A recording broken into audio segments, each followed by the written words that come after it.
Algunos secretos de Egipto no fueron borrados por el tiempo, fueron borrados a propósito. Y entre todos los misterios que la arena intentó enterrar, existe uno tan delicado, tan peligroso y tan profundamente ligado al poder, que ningún escriba osó registrar ni siquiera una sola línea sobre él.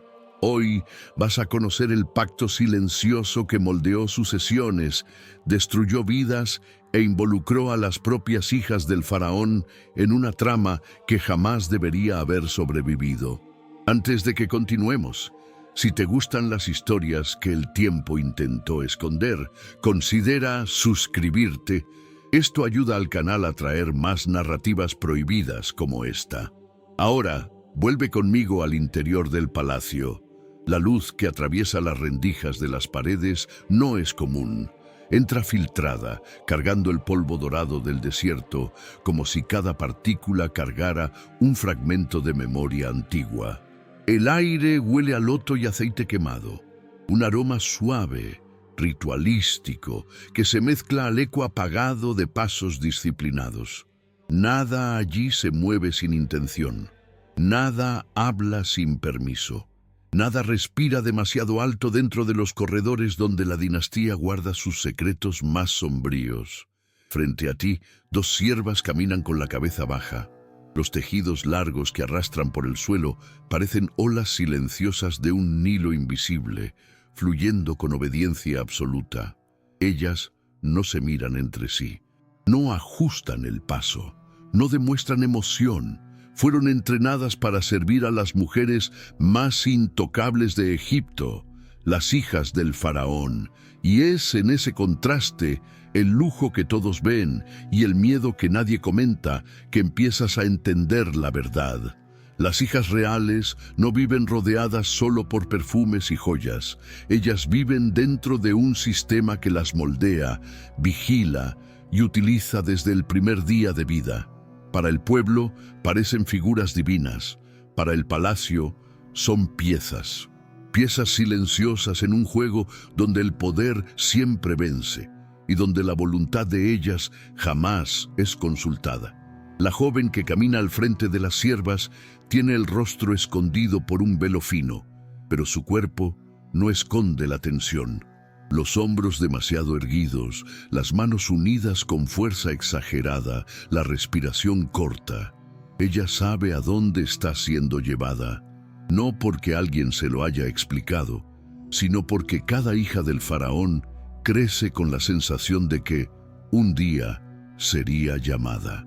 Llamada para algo que no comprende, llamada para algo de lo cual no puede rehusar. Cuando ella llega delante de la puerta semicircular de piedra, dos mujeres más viejas ya la esperan. Son guardianas silenciosas de tradiciones que nunca fueron escritas. Traen en las muñecas tatuajes discretos de loto y halcones, marcas que no representan fe, sino compromiso absoluto con aquello que sucede allí dentro. Ellas no preguntan nada, no dan instrucciones. Apenas observan a la joven con una mirada entrenada, firme, casi fría, como si evaluaran no quién ella es, sino lo que ella está a punto de convertirse. La puerta, pesada y cubierta por jeroglíficos desgastados, carga una extraña inquietud. Cuanto más la miras, más percibes detalles que no combinan con el resto del palacio. Un halcón de alas abiertas domina la parte superior de la entrada, pero debajo de él hay tres figuras femeninas con los rostros raspados. No por el tiempo, por la intención, casi como si alguien siglos atrás hubiese decidido que aquellas mujeres no deberían ser recordadas. Cuando las guardianas empujan la puerta, el sonido no es estruendoso, es apagado, como si la piedra estuviese reacia a revelar lo que guarda. Allá dentro, la penumbra es densa, el aire es más frío, más pesado, casi inmóvil. Tienes la sensación de que aquel espacio no pertenece al palacio, pertenece al secreto. La joven entra y el velo cae, revelando un rostro que intenta parecer sereno, pero carga el miedo de quien aprendió desde temprano que su vida no le pertenece. Dentro de la sala Hay una mesa de piedra con 3 objetos, una lámpara apagada, una pulsera partida por la mitad y un pequeño rollo de papiro sin palabras, apenas riesgos y marcas rasgadas, como si alguien hubiese intentado escribir algo prohibido y después borrado a las prisas. Las guardianas cierran la puerta detrás de ella y el sonido resuena como una sentencia. Nadie más entrará, nadie más sabrá, nadie más escribirá sobre lo que acontecerá allí. Y, mientras el silencio se apodera de la sala, comprendes lo que los escribas temían registrar. Las hijas del faraón no eran solo mujeres de la realeza, eran los pilares invisibles que sustentaban el trono. Y, en aquel cuarto prohibido, comenzaba el pacto que destruía sus identidades en nombre de la dinastía. Egipto dejó vestigios de sus guerras, de sus reyes, de sus templos, pero lo que aconteció entre aquellas paredes, eso él intentó eliminar por completo. Pero para entender el pacto que involucró a esas jóvenes, primero es preciso ver el palacio como él realmente era, no un símbolo divino, sino una prisión dorada construida para controlar cada movimiento de las hijas del faraón. El palacio del faraón, visto desde fuera, parece una construcción hecha para impresionar a los dioses. Sus columnas altísimas, sus fachadas pintadas, sus jardines irrigados por el Nilo, todo transmite la idea de perfección, estabilidad y poder absoluto. Pero, cuando atraviesas los corredores internos, descubres que existe una distancia enorme entre la imagen pública del palacio y aquello que realmente acontece detrás de las paredes donde la dinastía respira. La belleza es apenas fachada, el orden apenas superficie. Lo que hay por debajo es un sistema que transforma hasta la más privilegiada de las vidas en pieza cuidadosamente vigilada. Las hijas del faraón son educadas desde temprano a entender esa dualidad. Para el pueblo, ellas son símbolos divinos, manifestaciones vivas de la protección de los dioses sobre Egipto. Para el palacio, sin embargo, ellas son herramientas, instrumentos silenciosos, usados para firmar alianzas, estabilizar disputas internas, reforzar la legitimidad del trono y, cuando necesario, neutralizar amenazas que jamás podrían ser enfrentadas de otra forma.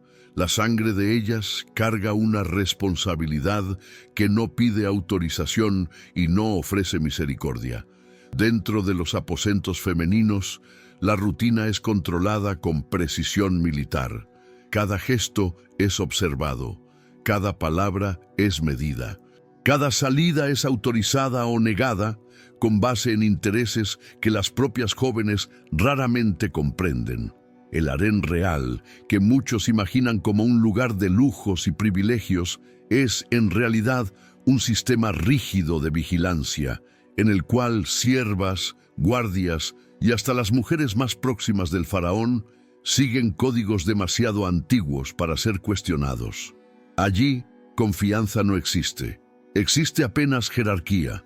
Las esposas oficiales viven en un nivel, las concubinas en otro, las hijas del faraón en un tercero, y, por encima de todas, están aquellas cuyo papel nunca es dicho en voz alta.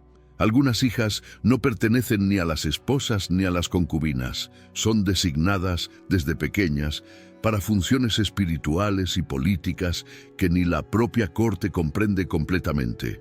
Crecen oyendo frases como «tú cargas la luz del trono» o «tu silencio preserva el reino». Y poco a poco aprenden que esas palabras, por más poéticas que parezcan, en realidad significan renuncia. El control emocional es parte esencial de ese entrenamiento. Llorar no es permitido. Cuestionar no es permitido. Expresar miedo es visto como falla. Muchas son enseñadas a sonreír en ceremonias mientras la mente es moldeada para obedecer sin jamás demostrar flaqueza.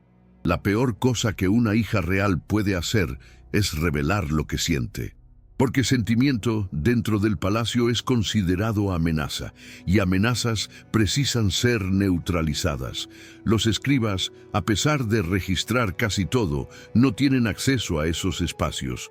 Las cámaras internas de las hijas del faraón son zonas de silencio absoluto. Ningún papiro describe la rutina de ellas.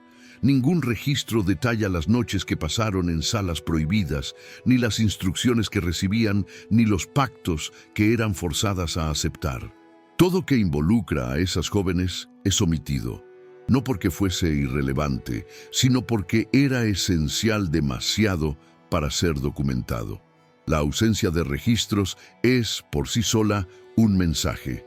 Hay cosas que no deben ser escritas. Y, por detrás de toda esa estructura, hay una verdad aún más perturbadora. El palacio no teme invasores, tempestades o plagas. Lo que el palacio teme son las propias hijas. Teme lo que ellas saben. Teme lo que ellas testimonian. Teme que alguna de ellas un día decida quebrar el silencio. Porque las hijas son las únicas que ven aquello que ningún extranjero, ningún sacerdote y ningún escriba podría ver. Ellas cargan sin elección los secretos que mantienen dinastías vivas y que podrían destruirlas si fuesen revelados. Cuando percibes eso, la imagen del palacio cambia completamente. Él deja de parecer un monumento glorioso y se torna una prisión dorada. Una prisión tan refinada, tan pulida, tan cuidadosamente construida, que hasta sus víctimas creen que nacieron para estar allí. Y es en ese escenario, entre paredes decoradas y puertas que esconden más de lo que muestran, que el secreto sombrío de las hijas del faraón comenzó a ser tejido. Un secreto que no aparece en papiros, un secreto que ningún escriba osó escribir. Un secreto que moldeó la historia de Egipto en silencio y que aún es fuerte lo suficiente para causar desconfort miles de años después. Pero ningún pacto nace sin motivo.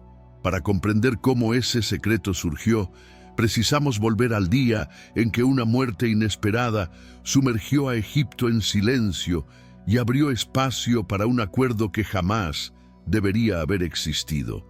La historia del secreto no comenzó con una ceremonia, ni con una visión sagrada, ni con un decreto formal grabado en piedra. Comenzó con una muerte inesperada, silenciosa y políticamente devastadora.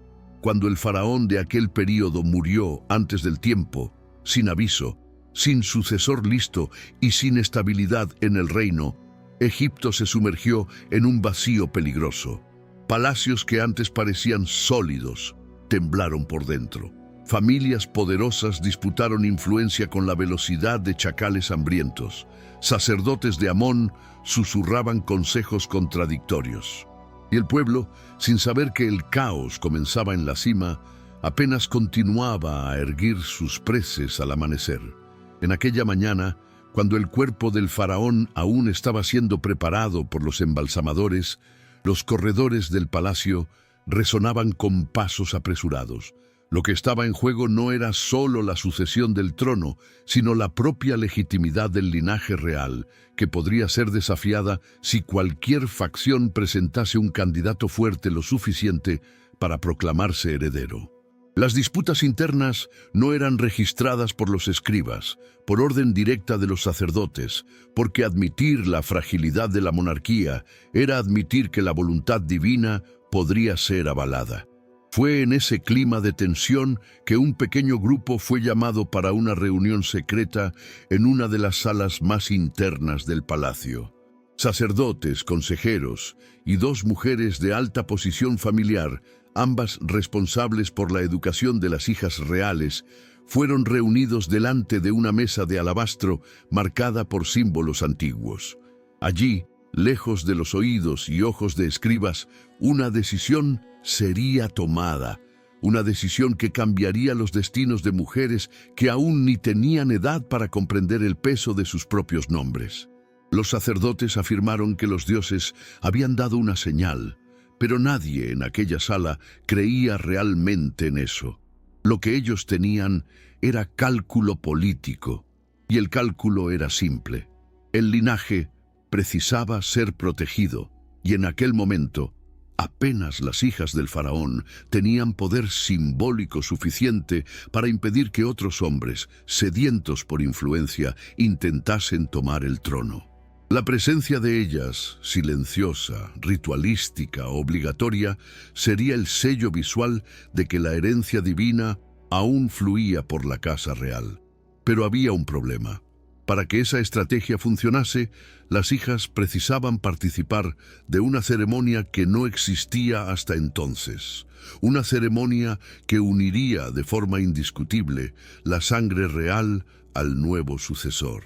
Una ceremonia que exigiría de ellas sumisión total, lealtad absoluta y un voto de silencio tan profundo que sobreviviría incluso a la muerte. Era necesario crear un ritual que no dejase espacio para interpretaciones, que no pudiese ser contestado por facciones rivales, que no permitiese cualquier brecha a ser usada contra el heredero escogido. Y fue allí, en aquella mesa, en aquel instante, que nació el pacto. No un pacto con los dioses, sino un pacto entre hombres poderosos. Y quien pagaría el precio serían las hijas. El ritual sería secreto, la participación de ellas obligatoria. Los escribas, prohibidos de registrar cualquier palabra. Las siervas, juramentadas a nunca hablar. Las consecuencias, irreversibles. El objetivo principal era consolidar la sucesión delante de las cámaras invisibles del palacio, los ojos atentos de los generales, de los sacerdotes, de las familias influyentes. Una hija real posicionada al lado del nuevo faraón significaba continuidad. 2 hijas significaban fuerza divina. 3 hijas significaban imposición absoluta. Era un teatro cuidadosamente construido para parecer espiritual, pero que, en realidad, escondía la urgencia política de una dinastía en riesgo.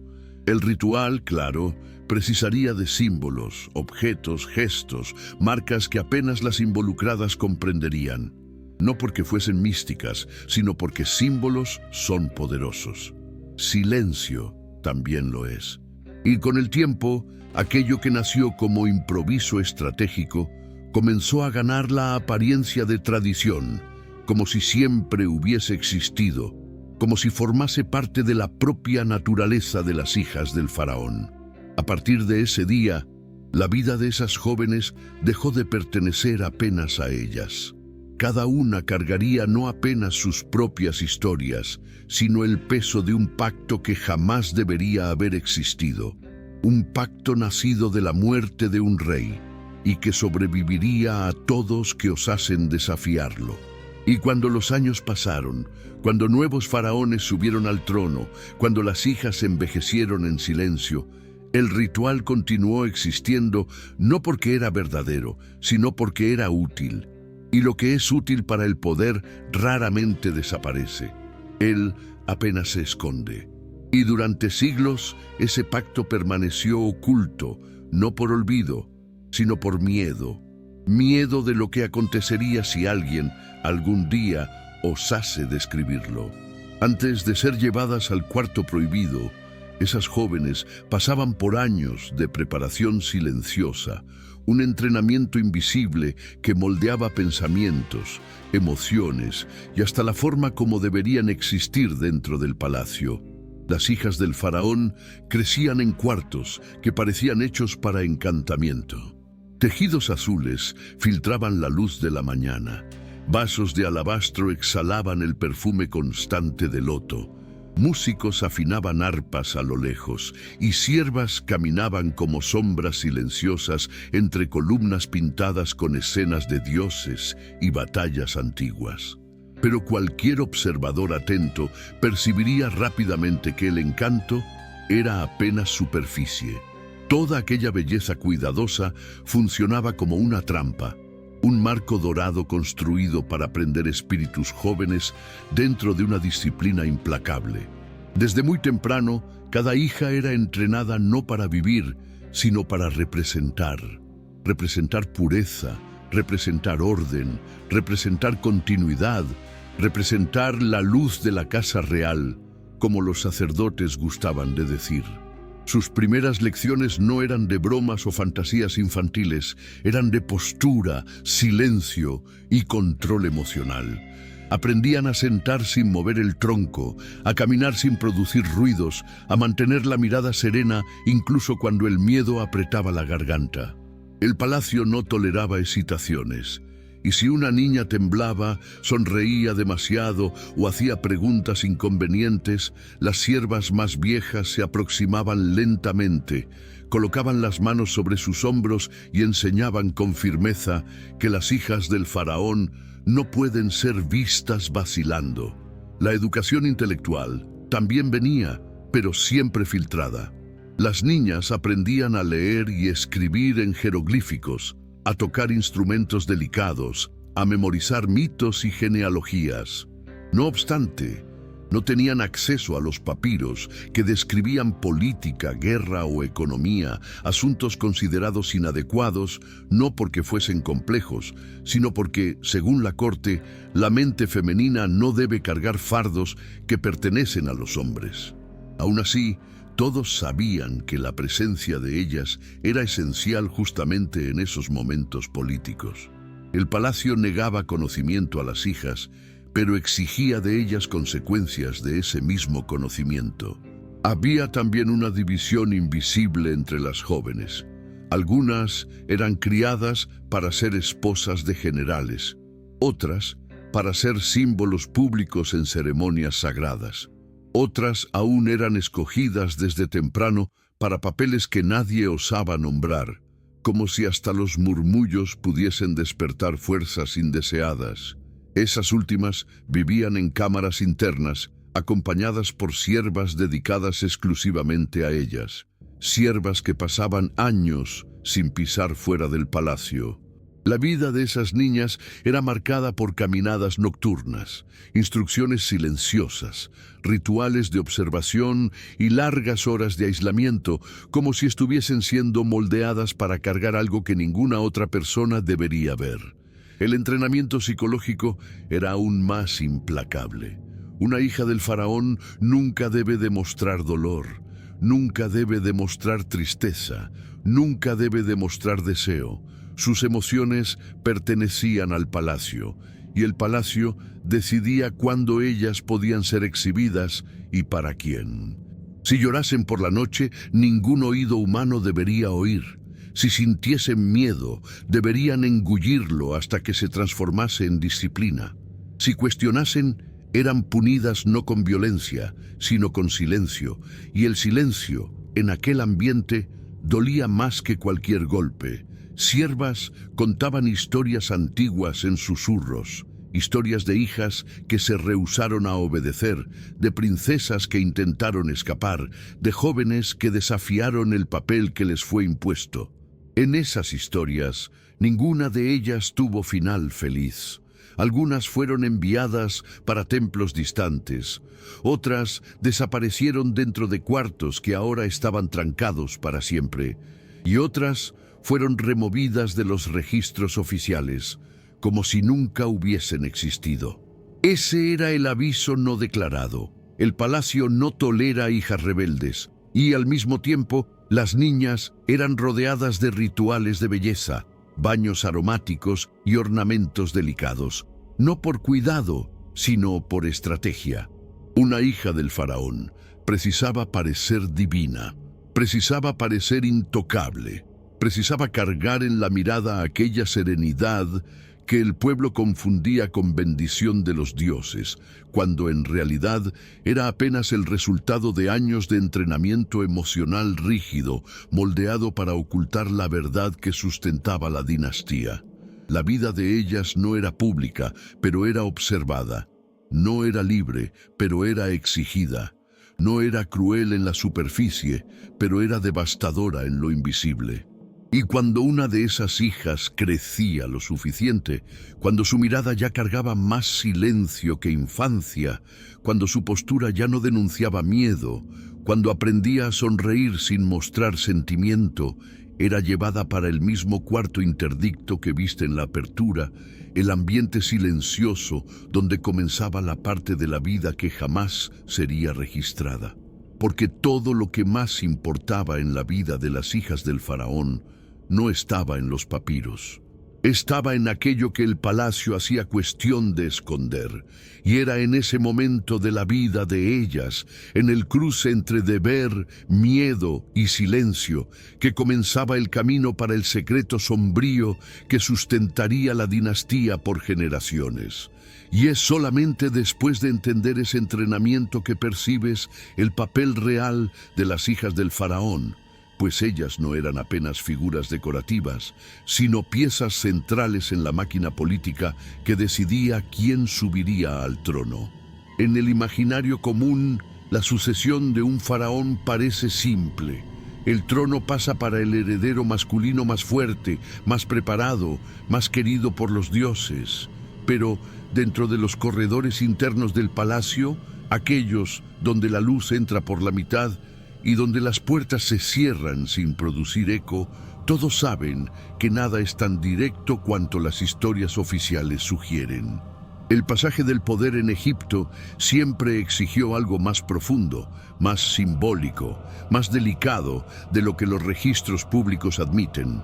Y es en ese punto que la importancia de las hijas del faraón se revela.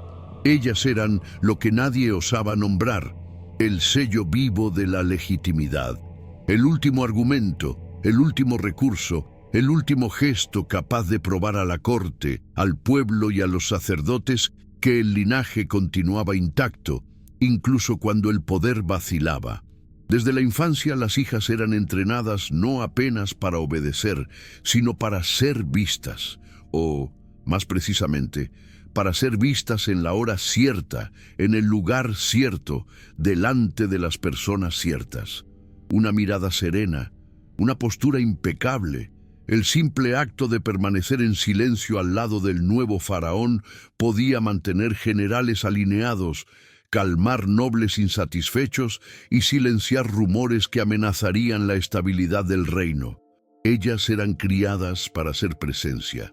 Una presencia que sola sustentaba la creencia de que el reinado continuaba bajo la protección de los dioses. Había tradiciones públicas, apariciones en festivales, desfiles delante de la población, ofrendas al Nilo en la época de las crecidas. Pero había también rituales privados, aquellos que acontecían sin testigos, sin escribas, sin cánticos, rituales en los cuales la joven hija real precisaba estar al lado del heredero escogido, posicionada a una distancia calculada, usando adornos específicos, haciendo gestos que cargaban significados que apenas las élites entendían. Era en esos momentos que el futuro de Egipto era decidido. No en los grandes salones, no en los templos monumentales, sino en cámaras pequeñas, iluminadas por aceite quemado, donde la política se disfrazaba de devoción. Algunos de esos rituales tenían propósitos claros: presentar la hija más vieja al heredero para consolidar la unión simbólica entre las dos mitades de la dinastía. Otros eran más opacos, más ambiguos, e involucraban juramentos silenciosos en los cuales las jóvenes prometían mantener el linaje y servir como testigos vivas de la pureza de la sangre real. Un juramento quebrado no significaba apenas desobediencia, significaba amenaza existencial al trono. Y había aún momentos aún más sutiles, casi imperceptibles, en los cuales la hija del faraón servía como divisor de aguas entre rivales. Basta su aparición al lado de un príncipe para sellar el destino de otro. Basta su sonrisa medida para indicar cuál facción la corte debería seguir. Basta su silencio delante de un general para demostrar que su presencia no era deseada. Ninguna palabra era dicha, pero cada gesto era interpretado, registrado y utilizado políticamente. Los sacerdotes sabían de eso y usaban ese poder. Los generales sabían de eso y temían ese poder. Las esposas reales sabían de eso y muchas veces intentaban influenciar a la hija a su favor. pero la única que no tenía elección, no tenía voz, no tenía camino alternativo, era la propia joven. El papel de ellas en la sucesión también traía una sombra pesada, la responsabilidad de proteger el trono contra disputas internas. En periodos turbulentos, cuando había más de un heredero potencial, las hijas eran instruidas a participar de ceremonias privadas con aquel que la corte deseaba favorecer. Su presencia al lado de él en las primeras noches de preparación para la coronación era vista como señal de aprobación divina, incluso que el pueblo nunca supiese de eso. Era un teatro hecho apenas para ojos internos, un teatro que decidía guerras antes que comenzasen. Y cuando alguna de esas jóvenes hesitaba, cuando demostraba miedo, cuando no conseguía esconder la aversión a lo que le era exigido, el palacio interpretaba la hesitación como flaqueza. Y flaqueza dentro de la casa real no era tolerada. Una hija del faraón que rehusaba su función podía ser inmediatamente sustituida por otra hermana. En casos más graves, era aislada, punida y eventualmente removida de los registros oficiales. La hija que quebraba el pacto dejaba de existir, no porque muriese, sino porque era apagada. Ese era el papel secreto de ellas: proteger el trono con la propia presencia, con la propia ausencia, con el propio silencio. No eran reinas, no eran protagonistas, eran columnas invisibles sobre las cuales toda la estructura se apoyaba. Y cuanto más observas ese sistema, más percibes el verdadero horror. La dinastía no sobrevivía a pesar de las hijas. Ella sobrevivía por causa de ellas. Irónicamente, ninguna de ellas podía contar al mundo el precio que pagaban para mantener viva un linaje que jamás les perteneció de verdad. Y entonces, cuando toda la corte creía que nada las sorprendería más, venía el momento que definía sus vidas, el ritual silencioso dentro de la sala prohibida, la ceremonia que ningún escriba tuvo permiso para registrar. Existía una parte de la vida de las hijas del faraón que no aparecía en las pinturas de las paredes, ni en los cánticos de los sacerdotes, ni en las ceremonias públicas que encantaban al pueblo de Egipto. Era una parte tan cuidadosamente escondida que hasta las siervas más antiguas evitaban pronunciar palabras que pudiesen aproximar sus bocas de ese asunto. No era un rito escrito, no era una ceremonia formalizada, no era algo que pudiese ser explicado con reglas. Era un pacto de silencio, de lealtad y de renuncia, tan profundo que sobrevivió por generaciones sin aparecer en un único papiro. El secreto comenzaba siempre de la misma forma, con una puerta que se cerraba detrás de ellas.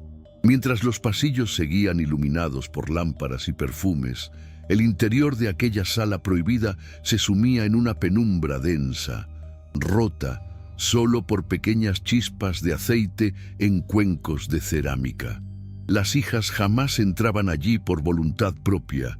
Eran conducidas, orientadas, moldeadas desde la infancia para creer que aquel momento representaba el deber más elevado de una hija de la casa real. Pero cuando la puerta se cerraba, el título desaparecía. Lo que quedaba era solo quietud. La sala prohibida no era grande. Era estrecha, ovalada, con paredes cubiertas por inscripciones tan antiguas que algunos símbolos habían perdido el significado original. Las figuras representaban a mujeres ofreciendo objetos a dioses y faraones, pero los rostros habían sido borrados deliberadamente, como si el pasado quisiera esconder no solo lo que sucedió allí, sino quién estaba allí dentro. Y cuanto más observabas aquellas paredes, más percibías que los borrados eran todos hechos en el mismo lugar, en el rostro de las mujeres, como si la identidad fuera el primer sacrificio exigido por el ritual. En el centro de la sala había un círculo marcado con pigmento oscuro, no rojo como en Babilonia, sino de un tono profundo que recordaba a resina calentada al sol. Alrededor de él estaban tres objetos: una pulsera partida por la mitad, una lámpara apagada y una tira de lino que cargaba un símbolo trenzado, tal vez un nudo ritualístico, tal vez solo una marca de propiedad. Esos objetos eran dispuestos de la misma forma en todas las ceremonias, como si representasen algo que las hijas debían comprender sin que nadie necesitase explicar. Las jóvenes se quedaban de pie dentro del círculo, y allí comenzaba el juramento silencioso que sustentó dinastías enteras.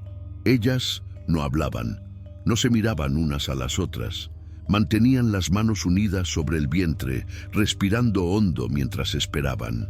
Del lado de afuera, siervas y sacerdotisas guardaban la puerta como estatuas vivas, garantizando que ningún sonido saliese y ningún oído externo se acercase demasiado. Y entonces entraba el heredero, no en pompa, no en gloria, no como un futuro faraón adornado de oro, sino como un hombre que necesitaba ser legitimado. La presencia de él dentro de aquella sala tenía un único objetivo: sellar el pacto que los escribas jamás describirían. En vez de palabras, había gestos, cuidadosamente ensayados, profundamente simbólicos, imposibles de interpretar sin conocer el código silencioso creado por los primeros sacerdotes que idealizaron el ritual. Él tocaba la pulsera partida, ella tocaba la lámpara apagada, y juntos colocaban las manos sobre la tira de lino. Nada más, nada menos. Pero para el palacio aquello bastaba. La intención del ritual no era mística, era política. Al compartir aquel momento con la hija del faraón, el heredero recibía de ella, y solamente de ella, lo que la corte interpretaba como aprobación divina del linaje. Amarraba su nombre a la sangre del faraón muerto, impedía que facciones rivales alegasen ilegitimidad, sellaba la continuidad del trono sin que fuese necesario derramar sangre en el salón principal. Pero para la joven, el ritual tenía otro significado, un peso silencioso que la acompañaría por el resto de la vida. La pulsera partida simbolizaba la ruptura con su infancia. La lámpara apagada representaba el fin de su identidad individual. Y el lino trenzado, que unía sus manos a las del heredero, simbolizaba la entrega absoluta de aquello que ella jamás había escogido dar: su voz, su presencia, su obediencia. Después del ritual, ninguna palabra era permitida. Ninguna mirada podía ser intercambiada entre las involucradas. Ningún gesto podía denunciar lo que sucedió allí. Las siervas llevaban a la joven de vuelta a los aposentos, donde ella pasaría la noche en silencio, bajo vigilancia. El heredero era conducido al lado opuesto del palacio para ser presentado a los sacerdotes como el elegido. Y al día siguiente, la corte entera fingiría que nada había acontecido, porque para Egipto los dioses legitimaban al nuevo faraón. Pero para aquellos que conocían el secreto, era la presencia silenciosa de la hija, sola, dentro de una sala prohibida, que había sustentado la dinastía. Lo más perturbador es que, incluso siglos después, nadie sabe exactamente lo que acontecía en aquel cuarto además de esos gestos. Algunos fragmentos de papiros mencionan el peso del linaje, otros hablan de noches que no deben ser recordadas, otros aún sugieren que había versiones diferentes del pacto dependiendo de la crisis política. Pero todos concuerdan en una cosa: los escribas nunca registraron ese ritual, porque fueron prohibidos de hacerlo. Y lo que no es escrito no existe oficialmente, y lo que no existe oficialmente no puede ser cuestionado. El secreto sobrevivía porque vivía solo en el silencio, y el silencio en Egipto era más poderoso que cualquier palabra grabada en piedra. Pero el verdadero horror no estaba en el pacto, estaba en lo que acontecía cuando una hija fallaba. Porque romper ese silencio no significaba desobediencia, significaba desaparición. Las paredes del palacio fueron construidas para resistir al viento del desierto, a las crecidas del Nilo e incluso a las embestidas de enemigos extranjeros, pero no fueron hechas para resistir al miedo. Y pocas cosas despertaban tanto miedo entre los siervos, concubinas y sacerdotes como el rumor de que una hija del faraón había fallado en el pacto, aquel pacto silencioso que unía al heredero al linaje real y que sustentaba el orden invisible de Egipto. Cuando una hija vacilaba dentro de la sala prohibida, cuando su gesto temblaba, cuando su respiración fallaba, cuando su mirada se desviaba, cuando su corazón revelaba la humanidad que el palacio intentaba apagar, algo cambiaba en el aire. El heredero percibía, la sacerdotisa más vieja percibía, hasta las paredes parecían percibir como si guardasen memoria propia, y aquella pequeña falla, que podría ser encarada como fragilidad común en cualquier otra mujer, se tornaba, dentro de aquel ambiente, una amenaza a la estabilidad de la dinastía. El castigo nunca era anunciado. Ella acontecía de la misma forma que el secreto naciera, en silencio absoluto. En la mañana siguiente al ritual, mientras la corte se preparaba para saludar al futuro faraón, la joven era retirada discretamente de sus aposentos. No podía llevar adornos, no podía vestir las túnicas bordadas que acostumbraba usar, no podía despedirse de hermanas o siervas. Acompañada por dos mujeres más viejas, siempre las mismas, siempre sin expresión, ella era conducida por pasillos que raramente recibían pasos humanos. Pasillos fríos, estrechos, donde el sol nunca entraba completamente y donde hasta el sonido de una respiración parecía desplazado. Las siervas más antiguas llamaban a ese camino de el pasillo del no retorno, no porque llevase a la muerte, sino porque llevaba al olvido. La joven era conducida hasta una pequeña puerta lateral, muchas veces confundida con depósitos o salas de almacenamiento. Detrás de ella, sin embargo, había cámaras destinadas a mujeres que fallaban en el pacto. No eran prisiones, no eran templos, no eran celdas, eran espacios de borrado, lugares donde la identidad desaparecía lentamente, como tinta diluida en agua. El castigo comenzaba con el aislamiento. Ella permanecía allí por días, a veces semanas, atendida solo por una sierva que no intercambiaba palabras con ella. El agua era servida en cuencos simples, la comida silenciosa, ninguna decoración en las paredes, ninguna señal de que la vida continuaba del lado de afuera. Era un ambiente construido no para castigar el cuerpo, sino para disolver la presencia, para debilitar aquello que el palacio más temía, la memoria. Después venía el borrado oficial. Los escribas recibían órdenes directas, siempre acompañadas por sacerdotes, para remover el nombre de la joven de los registros internos. Líneas enteras de listas eran tachadas con fuerza, a veces a punto de marcar el papiro hasta la capa de abajo. Era como si el propio acto de escribir sobre ella fuese ofensivo, peligroso, prohibido. En inscripciones que mencionaban a las hijas reales durante festivales, ella simplemente dejaba de existir. En genealogías, era sustituida por lagunas. En conteos de descendientes, su número era ignorado. Egipto fue maestro en preservar el pasado, pero también fue maestro en borrar aquello que no podía admitir.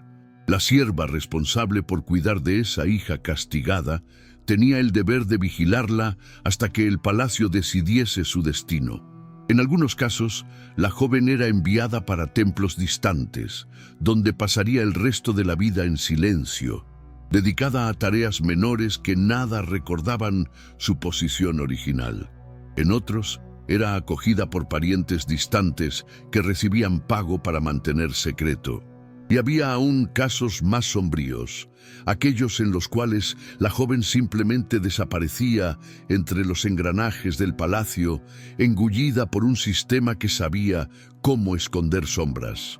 Lo más trágico es que, para las hermanas y para las siervas más próximas, ninguna explicación era dada.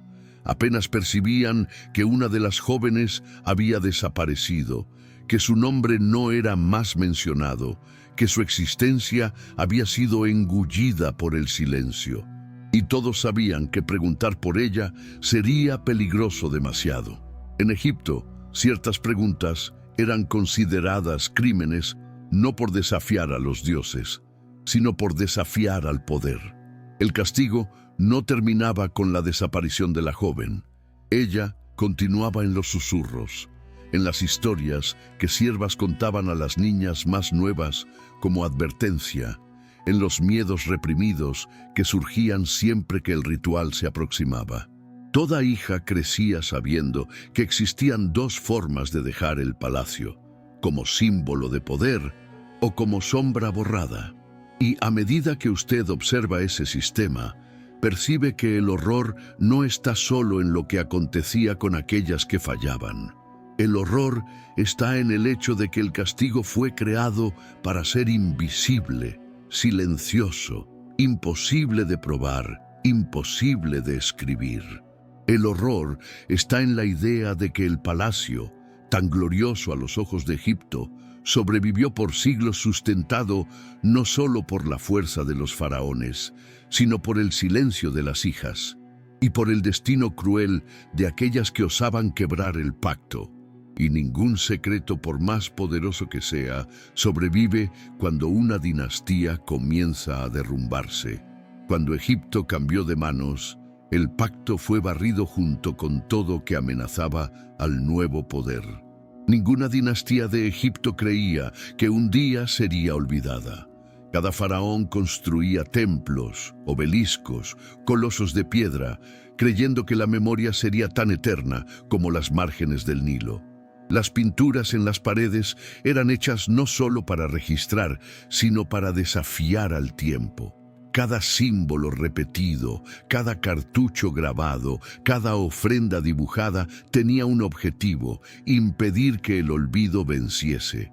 Pero el olvido es paciente. Y cuando la dinastía que creó el pacto de las hijas comenzó a derrumbarse, él finalmente encontró las primeras grietas. La caída no fue inmediata, no fue marcada por violencia o incendios, sino por algo mucho más peligroso: desconfianza interna. Generales que antes juraban lealtad comenzaron a cuestionar la legitimidad del heredero. Sacerdotes rivalizaban con facciones que querían asumir mayor control de la corte. Las fronteras se debilitaron. La economía se tambaleó. Y el pueblo, inquieto, comenzó a mirar para el palacio con menos reverencia y más duda. Fue en ese clima inestable que el pacto de las hijas se tornó peligroso demasiado. No por lo que acontecía dentro de la sala prohibida, sino por lo que ella representaba. Un poder silencioso que no estaba en las manos de los hombres que gobernaban. La corte decidió que, para estabilizar la dinastía, sería necesario eliminar cualquier vestigio de prácticas que no pudiesen ser explicadas públicamente. Y destruir evidencias del pacto de las hijas se tornó prioridad, no por moralidad, sino por conveniencia política. El borrado comenzó en los papiros. Escribas, hombres entrenados para preservar la historia, recibieron órdenes explícitas para raspar nombres femeninos, omitir participaciones en ceremonias internas, borrar fragmentos de genealogías. Algunos protestaron, diciendo que la historia no debe ser manipulada. Pero sacerdotes respondieron que historia no existe sin quien la escribe. Y con eso, páginas enteras desaparecieron. Líneas fueron removidas tan cuidadosamente que parecía que nunca habían existido. En los pasillos del palacio, objetos asociados a las hijas, brazaletes ceremoniales, tiras de lino ritualístico, lámparas apagadas, fueron recogidos y escondidos en cámaras laterales, donde serían enterrados con otros artefactos indeseados. Era como si la propia corte estuviese intentando enterrar un pasado incómodo antes de que él se tornase arma en las manos de opositores. ¿Y las jóvenes involucradas en el pacto? Ellas se tornaron víctimas de un proceso aún más cruel: borrado social. Las hijas más viejas fueron enviadas para templos distantes, con nuevos nombres, nuevas rutinas, nuevas siervas. Aquellas que habían participado de ceremonias internas fueron reubicadas para áreas aisladas del palacio, donde vivirían sin funciones oficiales y sin contacto con el resto de la corte. Algunas, según relatos fragmentados, fueron dadas a familias influyentes como protectoras, aunque todos supiesen que el objetivo real era mantenerlas lejos de los pasillos donde decisiones políticas eran tomadas. Con el tiempo, la dinastía que creó el pacto se debilitó irreversiblemente. Un nuevo faraón asumió, un nuevo consejo se formó, nuevas tradiciones fueron impuestas, y todo aquello que había sido construido con silencio y miedo fue borrado con la misma frialdad con que había nacido. Los nuevos gobernantes ordenaron la destrucción de inscripciones que mencionaban a ciertas hijas del antiguo faraón. En algunos templos, arqueólogos modernos encontraron evidencias de que figuras femeninas fueron raspadas de murales de forma tan cuidadosa que restó solo el contorno de las vestes. En otras cámaras, nombres fueron sustituidos por símbolos genéricos, como si alguien hubiese deliberadamente borrado cualquier rastro de individualidad.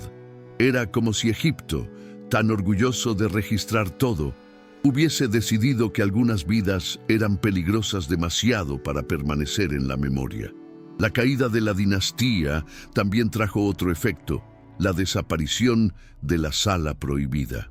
Puertas fueron selladas, objetos fueron quemados, siervas juradas al silencio desaparecieron sin registro. Y el espacio que un día sustentó el pacto se tornó solo otra sala oscura dentro de un palacio lleno de sombras. Cuando arqueólogos intentaron identificar cuál sala podría haber sido usada para las ceremonias, encontraron solo paredes vacías y marcas de remoción reciente, como si alguien siglos atrás hubiese intentado apagar los últimos vestigios de una historia que no debería sobrevivir. Y, observando todo eso, usted percibe que el verdadero poder del secreto no estaba en los rituales. Estaba en el miedo que cercaba su existencia. Estaba en el silencio que él imponía. Estaba en el hecho de que hombres poderosos preferían destruir parte de la propia historia a dejar que el mundo supiese cómo el trono realmente era sustentado. Porque, al final, Egipto no apagó el pacto de las hijas porque él era vergonzoso. Él apagó porque era peligroso. Peligroso demasiado para ser recordado. Peligroso demasiado para ser cuestionado. Peligroso demasiado para sobrevivir a la caída de una dinastía. Siglos después, cuando todo parecía perdido, fueron los fragmentos escondidos, nombres raspados, papiros quemados e inscripciones apagadas, que revelaron que el silencio no había sido completo. Por mucho tiempo se acreditó que el secreto de las hijas del faraón había sido completamente apagado, y de cierta forma fue. El Egipto antiguo fue maestro en destruir aquello que no podía controlar, y el pacto silencioso que unía a las hijas al trono parecía haber desaparecido sin dejar testigos, sin dejar documentos, sin dejar siquiera rumores entre dinastías posteriores. Pero la historia, incluso cuando intentan silenciarla, encuentra formas de sobrevivir en los lugares más improbables. En fragmentos quebrados, en raspaduras excesivamente profundas, en lagunas sospechosas donde debería haber nombres. Las primeras pistas surgieron al final del siglo XIX, cuando arqueólogos excavaban una ala secundaria de un palacio de la región de Tebas. Ellos buscaban artefactos comunes, amuletos, cerámicas, objetos de uso cotidiano. Nada que sugiriese secretos dinásticos. Pero al remover capas más profundas de detritos, encontraron un conjunto de papiros carbonizados, enrollados de forma cuidadosa, como si alguien hubiese intentado protegerlos momentos antes de abandonarlos para siempre. El material estaba tan frágil que parecía desintegrarse al toque, Aún así, algunas líneas fueron preservadas. Uno de los papiros mencionaba algo desconcertante. Las que cargan el peso del linaje no deben ser nombradas. La frase era corta, incompleta, pero clara lo suficiente para generar debates que duran hasta hoy. Especialistas discrepan sobre quién serían esas mujeres. Algunas teorías apuntan para sacerdotisas, otras para concubinas reales. Pero la combinación de las palabras linaje y no deben ser nombradas levantó sospechas inmediatas sobre hijas del faraón involucradas en prácticas que jamás deberían ser registradas. Años después, otro tipo de evidencia emergió, no papiros, sino ausencias. En genealogías esculpidas en las paredes de templos y tumbas, hay lagunas donde nombres femeninos deberían estar. En algunos casos se ve solo un cartucho vacío. En otros, el nombre fue raspado con una precisión tan cuidadosa que resta solo un leve hundimiento en la piedra, invisible a ojo nu, pero revelado por técnicas modernas de iluminación oblicua. Esas raspaduras no son accidentales ni resultado del tiempo. Ellas fueron producidas de forma intencional, por manos entrenadas, obedeciendo a órdenes directas. En 1932, un equipo trabajando en una tumba secundaria del Valle de los Nobles encontró algo aún más curioso. Una inscripción que mencionaba a 3 hijas de un faraón, pero el nombre de la tercera estaba enteramente removido, mientras que arriba de la raspadura había una anotación casi imperceptible hecha por un escriba: no registrar. Es raro, casi inédito, encontrar instrucciones directas de ese tipo. Su existencia indica que ciertos eventos involucrando a esas jóvenes eran de hecho prohibidos de ser escritos. Otra descubierta significativa vino al inicio de los años 2000, cuando un arqueólogo francés examinaba fragmentos de muro encontrados detrás de un depósito antiguo en Luxor. 2 bloques de piedra presentaban escenas rituales, mujeres ofreciendo objetos a una figura masculina con postura de heredero. Pero algo estaba errado. Los rostros de las mujeres habían sido apagados con tanto cuidado que el trazo de la herramienta parecía una cicatriz, y los objetos que ellas sostenían eran extrañamente familiares. Una pulsera quebrada, una lámpara apagada, un pedazo de lino trenzado. La coincidencia con los elementos que aparecen en los fragmentos de papiros levantó la sospecha de que esos objetos eran símbolos usados solamente en ceremonias internas. Ceremonias tan sensibles que la corte prefirió destruir sus rastros cuando la dinastía llegó al fin. Arqueólogos también observaron que la escena retratada no era pública. No había ofrendas a dioses, no había sacerdotes, no había cánticos. Era íntima, silenciosa, restringida, y su borrado posterior sugiere que involucraba algo que la historia oficial no podría admitir. Relatorios de campo revelan aún otro patrón. En varios sitios arqueológicos ligados a aquella dinastía, fueron encontradas pequeñas tiras de lino con símbolos trenzados, casi siempre guardadas en locales improbables, detrás de muros, dentro de cámaras selladas, bajo pisos de piedra. Nunca aparecen en contextos religiosos convencionales. Siempre están asociadas a espacios femeninos dentro del palacio. Para algunos estudiosos modernos, eso indica que esas tiras eran parte del ritual que unía a las hijas al heredero, un símbolo de sumisión y lealtad que, después de la caída de la dinastía, fue destruido o escondido deliberadamente. Hay también cartas de arqueólogos del siglo XX que mencionan cámaras femeninas donde nada fue registrado. Esos espacios, pequeños, sin decoración, con piso gastado solo en el centro, combinan con descripciones tardías de salas usadas para rituales internos de corte. Lo más intrigante es que ninguna de esas cámaras aparece en las plantas oficiales de los palacios. Es como si nunca hubiesen existido. Y sin embargo, están allí, silenciosas, omitidas, cargando marcas de uso que no combinan con funciones comunes. Cuando todos esos fragmentos son colocados lado a lado, las raspaduras, los papiros incompletos, las lagunas genealogías, las escenas apagadas, las cámaras ocultas, surge una imagen que no puede ser ignorada. Alguien intentó apagar la historia de esas mujeres con celo extremo. Irónicamente, fue ese celo que permitió que pequeños trazos sobreviviesen. Egipto no dejó para atrás una descripción del pacto de las hijas, pero dejó algo aún más poderoso, las marcas de lo que intentó esconder. Y es en esas marcas, en esos silencios, en esos agujeros, en esos gestos apagados, que el secreto sombrío vuelve a la superficie, incluso después de milenios enterrado por las propias manos que lo crearon. Y cuando usted mira para las ruinas hoy, percibe que algunas historias no sobreviven por la fuerza, sino por el miedo que causan incluso después de apagadas. Cuando usted se aleja de las ruinas silenciosas que un día fueron cámaras internas del palacio, la luz parece diferente, menos viva, menos caliente, menos presente. Es como si el propio Egipto, tan orgulloso de sus historias grabadas en piedra, cargase un peso que no consigue admitir. La arena encubre paredes antiguas, el viento apaga rastros antes de que puedan ser leídos, y el sol ilumina objetos que nadie más sabe interpretar. Y en medio de ese escenario que mezcla grandeza y olvido, una pregunta crece como sombra.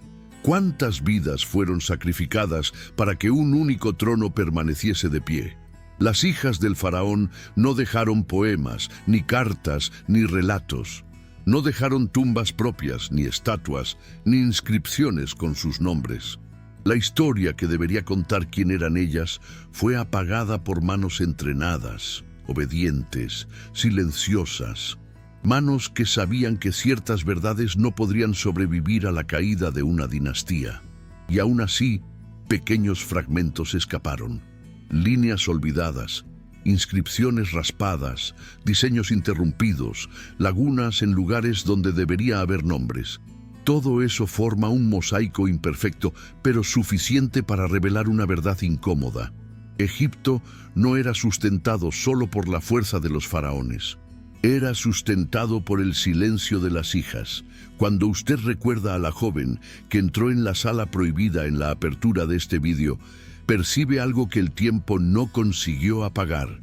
El miedo en sus pasos no era miedo de los dioses, era miedo de los hombres, miedo del sistema, miedo de un pacto que ella no escogió, pero del cual no podía escapar.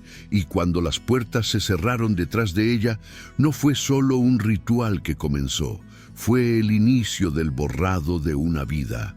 El palacio que parecía eterno se derrumbó. Los faraones que parecían divinos fueron sustituidos. Las dinastías que parecían inquebrables se fragmentaron. Pero el silencio de esas mujeres, ese silencio impuesto, ese silencio forzado, ese silencio que cargaba el peso de la corona, continuó resonando mucho después de que sus nombres fueron removidos de los papiros. Hay algo profundamente perturbador en percibir que las historias más importantes de la antigüedad no fueron escritas en piedra, sino enterradas bajo ella.